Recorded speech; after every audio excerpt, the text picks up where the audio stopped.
자, 다음 보시면은 소화성 궤양이에요. 궤양은 염증에서 더 아래까지 이제 들어가게 되면서 위액과의 접촉에 의해서 소화기 점막이 침식 안으로 들어가 버리면서 손상돼 버린 거예요. 더 염증이 심해진 거예요. 자, 원인에 정신적 스트레스도 있고요. 헬리코박터 파이로리 균도 있고요. 식사성 원인도 있고요. 약물도 있어요. 근데 정신적 스트레스는 뭐냐면은 원래 이제 우리가 음식을 먹었을 때 위산 분비가 많아지면서 소화를 도와야 되잖아요. 근데 빈속인데도 스트레스 때문에 위산 분비가 많아져 버린 거예요. 그래서 빈속에서 내가 나를 공격하는 거예요. 그래서 심리적 스트레스로 인해서 대뇌 피질 시상하부가 자극을 받게 되면은 미주신경으로 인해서 빈속에서 가스트린 분비가 증가를 하게 되면서 위액 분비가 대량이 되면서 내가 내 몸을 공격하는 거예요. 그 다음에 헬리코박터 파이로리균은 아까 계속 파고 들어간다 그랬죠. 얘가 또 염증을 일으키는 거고요. 그 다음에 내 몸에 체단백질을 만들려면은 필수 아미노산 이런 것들이 있어야 되는데 이것들이 부족해. 또 너무 자극적인 향신료, 조미료, 그 다음에 자극성 음료, 불규칙적인 식사 이런 것들이 문제가 된다라고 했어요. 그 다음에 약물, 항생제, 아스피린 이런 것들도 결국은 이제 궤양을 일으킬 수 있다라고 했어요.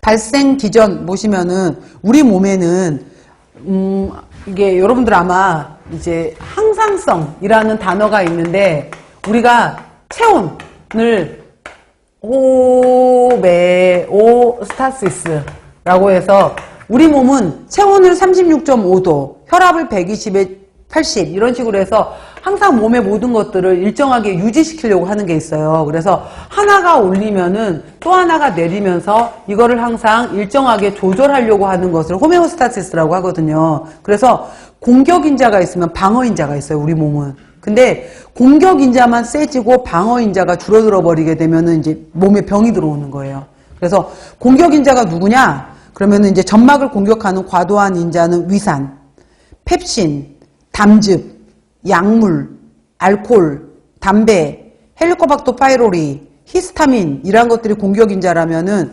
방어인자는 점막을 보호할 수 있는 점액, 그 다음에 중화시킬 수 있는 중탄산 나트륨, 그 다음에 적절한 혈류가 이것들을 흩어뜨려주는 역할도 하고 프로스타글란딘이 또 이거는 나중에 이제 영양학 시간에 다시 얘기할 건데 이걸 에이코사노이드라고 하는데 이러한 것들이 과도하게 위산 분비가 되지 않도록 막아줘요. 근데 공격하는 건 세지고 방어하는 것이 줄어들다 보니까 문제가 됐다라는 거예요. 자, 위궤양은 말 그대로 위에 염증이 생긴 거예요. 조직이 뚫려버린 거예요.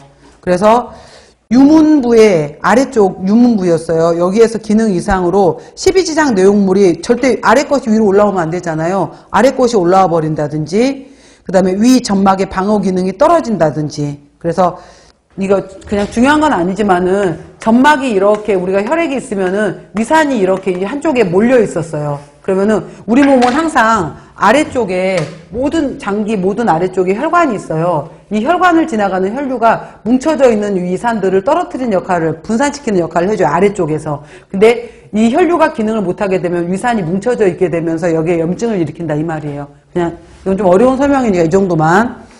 그다음 위산 분비를 저하시키는 프로스타글란딘이 감소했었을 때도 위산이 문제를 일으킨다. 또 헬리코박터 파이로리가 문제를 일으킨다라는 거예요.